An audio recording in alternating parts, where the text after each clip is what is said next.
Hey, Chief, the victim looked pretty emaciated. Hadn't eaten in days.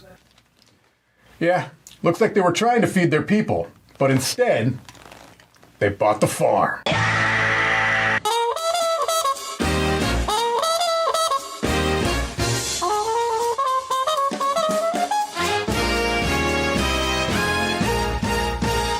Hey there, everybody. It's Mike DiLisio, and it's time for another rapid-fire roundup. I've been looking forward to doing one of these for a while. I've meant to do one for a while, and I'm finally back at it. The idea behind this show is that there are a lot of people on this channel who review games. We seem to be adding new people every other day. I would say what we have is an embarrassment of riches as far as content creators and reviewers of games here. And as such, there are a lot of games that we have all played, but they've already been reviewed by somebody. And so the Rapid Fire Roundup is a way to talk about games that other people on the channel have already reviewed, but now you get to hear it from other perspectives. And this time, these are my perspectives on these games that have all been reviewed by somebody else on the channel. These are not going to be full reviews by any means, and I'm not going to be giving them number ratings, but you'll know, generally speaking, how I feel based upon what I say, and I'm also going to be talking about them in the order from least liked to most liked, with one small exception that I'm going to mention right here at the beginning. I'm going to talk about one game that I'm not even putting into it because I cannot be an objective observer about this game. The game I'm talking about is CoraQuest. And CoraQuest is a game that has been designed by two of my friends, Dan and Cora Hughes, a father and daughter team. And I feel like I've kind of been part of this journey as it's come from idea to fully fledged Kickstarter campaign and now product that's out there available for people. Look, I think this is not only a heartwarming beginning genesis of a game to a really solid family weight dungeon crawl game that really does exactly what it set out to do, which is have a game in this weight, the family weight, that doesn't have a lot of representatives, which is this dungeon crawl game. And it does it exceptionally well, in my opinion. Again, I'm keeping this outside of the realm of my kind of full rankings here because I cannot be objective. These are friends of mine. And as such, I was kind of pulling for them. I will say I think that this is a legitimately good game, but take it with a grain of salt because, again, I'm coming at this from a very personal point of view. All right, so from here on out, we're going to be talking about games that are going in order of my dislike at the front end to the games I like the most at the top. And honestly, in this set, there's really only one game that I just didn't like, and that's the one I'm going to start off with, and that is Kardashev Scale. Kardashev Scale is a card game, and it's a bit of an engine building type of a game, but it's built around this rock, paper, scissors mechanic. And there have been a lot of games that have used kind of rock, paper, scissors as a mechanism. I have no issue with that per se, but I feel like there's a huge disconnect here because, try to imagine games where you're trying to gain resources to kind of construct cards in front of you. And then try to realize or try to think of a situation where instead of just gaining those resources, maybe through collecting cards or set collection or what have you, you may just not get them because you lost in a rock, paper, scissors match. I'm being a little reductive. There's a little bit more to that, but not a whole lot more. And not only that, I feel like it's just a game that has some out of place, take that style cards. It just didn't work for me in concept and not in practice either. It's a game that I really did not enjoy at all. Sorry, but for me, Kardashev Scale was a pretty big miss. All right, now, all of these games from here on out are games that I had some levels of enjoyment for. The first is Pessoa, which is a game with a very unique theme based on, I believe, a Portuguese poet. And the theme is a huge part of my enjoyment in this game. I feel like it's a very unique approach. Now, I have a fair amount of ignorance of this poet going in, but from what little I've learned, there's some nice thematic touches in the mechanisms of the game with the, kind of the style of poetry and the way that this particular poet approached literature and poetry, and I appreciated it. Essentially, it is a set collection style game where you are collecting different sets of cards, which you're using to create poems. That's the thematic kind of tie-in. But I thought it was clever. I thought it was unique. There were some aspects of it I felt worked better than others, but it stood out from other set collection style games as a beautiful presentation, and the production is very, very impressive as well. And so Pessoa is a game that I do recommend. I do like it. I do wonder if having more of a connection to this particular artist would mean more to me. I think it might, but I do appreciate the unique theme, even if I'm not very familiar with the artist's work. Maybe I'll learn more. Maybe I'll seek out a little bit more about Pessoa from my experience with the game. Next up is Streets. And this is a game that is kind of a follow-up to a game by the same designer and publisher that was called Villagers, which was a card game. Streets is a tile-laying game, and it's a very simple one. You have a small hand of tiles, and you are going to be every turn placing out a tile into kind of this communal board made up of these tiles that are made up of streets. And when you play a tile, it might increase a street that has already been placed on there. You can never have more than 5 of these tiles that make up a street, or it might be what's called an enclosing building, which basically closes off one of these streets. When a street gets enclosed by opposing side buildings, then you score them, and they're going to be based upon the different types of customers that are frequenting or wanting to frequent those buildings. The base game is very simple. Maybe too simple, but there are some added expansions and variants that you can play to add a little bit more to the game, and I think that add a little bit more intrigue to it. At its heart, again, it's a very simple game, but I like what it does, and like in Villagers, I absolutely adore the art and the aesthetic. The production of the game, again, is top-notch. It plays very quickly. It's very easy to teach and learn, and so I think that Streets is one of those games that might even grow. The more you play it, the better you know the tiles, the more clever you can be with your placement. You can pull off some pretty neat scoring opportunities simply by placing one of a couple of tiles that you're holding in your hand. I think it's 3 in your hand at any given time. So Streets is a clever game.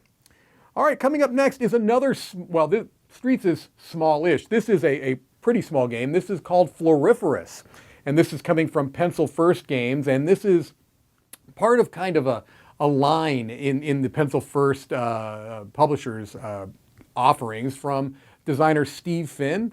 And it is another beautiful kind of nature-themed game. So there was a game called Herbaceous by this same team that kind of set this trend here in motion a little bit of these kind of small nature-themed games. Floriferous, instead of herbs, is dealing with flowers. And it's a drafting game, but there's some very clever little mechanical touches to it. It's a really quick game. Beautiful, beautiful, beautiful art and production, as you pretty much can expect from this point, I think, from Pencil First Games.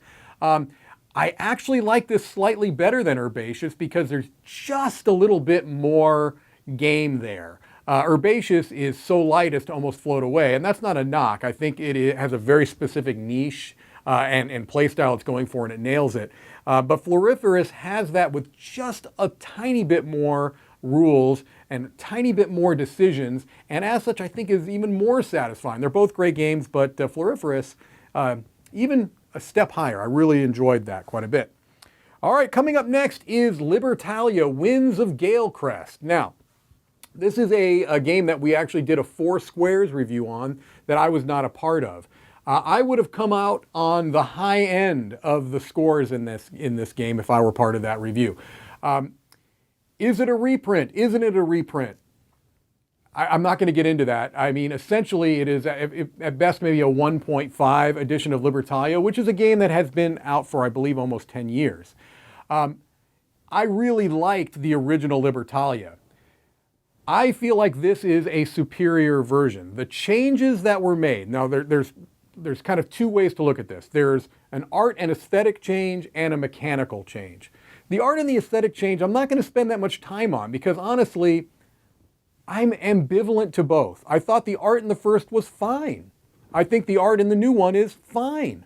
I have some quibbles with both. I think in the old edition, the text in the cards was maybe a little too text heavy and a little bit uninspiring. I didn't love the text-based cards in the original.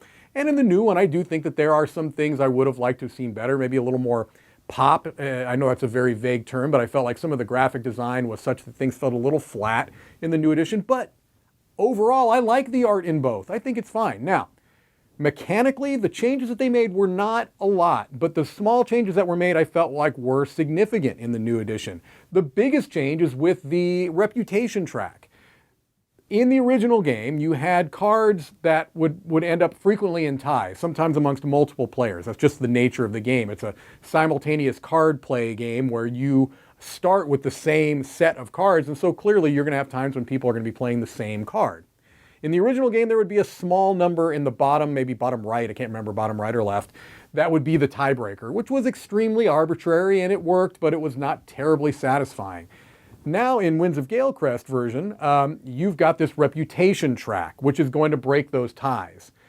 But in addition to that, there are also now cards that allow you to manipulate your position on that reputation track, and it also is going to determine the starting number of coins at the beginning of a round. To me, that's a huge improvement. It's a clear improvement to me. And for that reason alone, since I'm pretty, even-keeled on the art between the both, I feel like this is a better version of the game. I already liked Libertalia a lot. I still like Libertalia a lot. I think this is a better version of the game. Do I think you need to buy this if you already have the original? Probably not. But if you don't have either, I sure as heck wouldn't be going out of my way to get the old edition. I think this new edition is better. So there you go, Libertalia. Coming up next is Gutenberg. Gutenberg is a mid-weight Euro game from Grana Games. At least they were the original publisher. And I think Portal is going to be bringing it to a greater market in the US and maybe Canada, North America. Gutenberg is based upon the movable type printing press, and so I already love that historical theme. It also has some lovely, unnecessary but beautiful wooden press tiles that you have in the game. It's, again, a medium weight, but it almost skews to the lighter end of medium, which I have no problem with. It's a relatively straightforward Euro game of kind of a contract fulfillment where you are gathering tiles, you're getting inks, and you're getting those different types of type to fulfill kind of contracts. That's not the terminology they use, but that's essentially what you're doing mechanically. It works very well. I feel like the game length is spot on. It doesn't overstay its welcome. I feel like the ratio of rules to decisions made is really good. Just a classy production, a really nice Euro that is Gutenberg. All right, coming in next is Townsfolk Tussle. This is a game that is a straight up kind of dice chucker. That's to me the best way to put it. It's a boss battling dice chucker, but it has kind of that old school cartoony vibe that we've been seeing quite a bit lately. Cuphead, the more recent video game that's kind of bringing back this aesthetic into the popular culture. Townsfolk Tussle has a bit of an element of that. Now, this has been getting a lot of discussion in board game media about this being similar in mechanically to Kingdom Death Monster, which is this huge, expensive lifestyle game. Well, I can speak to that a small amount now because I've played the introductory scenario to Kingdom Death Monster.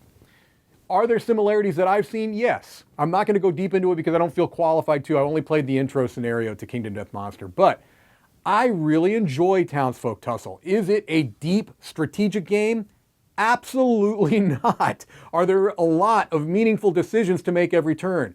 Absolutely not. Did I find myself having a ball with it? Absolutely. Am I asking myself a lot of questions? You better believe it.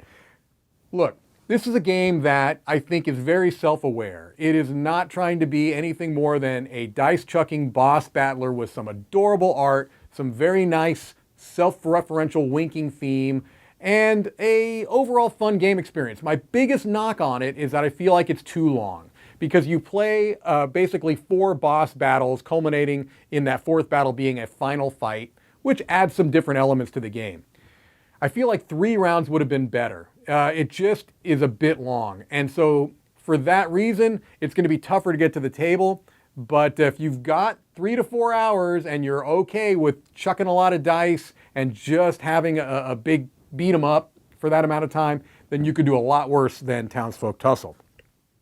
Next up is Picture Perfect. This is a game that has such a unique it fills a very unique space in board gaming. It's very hard to even describe, briefly and succinctly. I'm going to do the best I can, but I'm going to probably do a terrible job. The idea behind Picture Perfect is that you are trying to take this picture of people that are all around a dinner table, this kind of communal dinner table. And they all have very specific requirements, all the different people that are in this picture. Some people want to stand next to specific people. Some people want to specifically not stand to specific people, or they want to be close to the table, or they want to be close to the plant, or they want to be close to the dog, or they don't want to be close to the dog.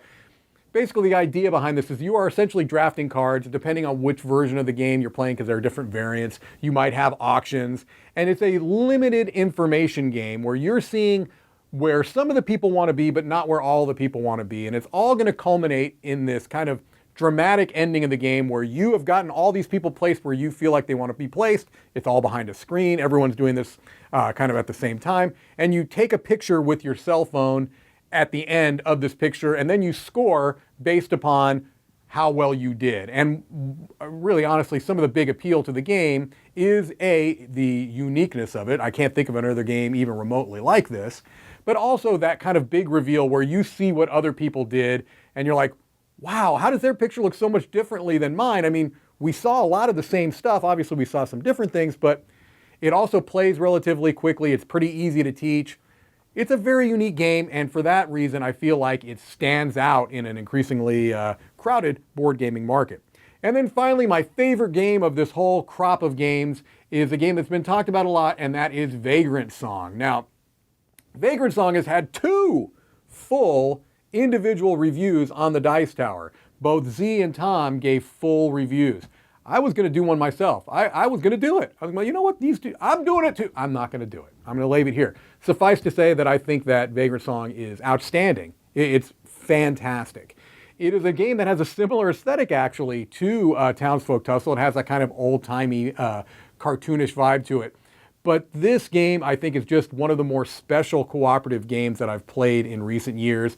It is a campaign-style game where you are playing on a game board that represents a haunted train car. And you are different characters that in each scenario are going to be encountering a haint, which is their kind of old-timey word for a ghost. And what you're trying to do collectively is restore humanity to this haint so that it can kind of rest in peace, so to speak, and then go away from the train car.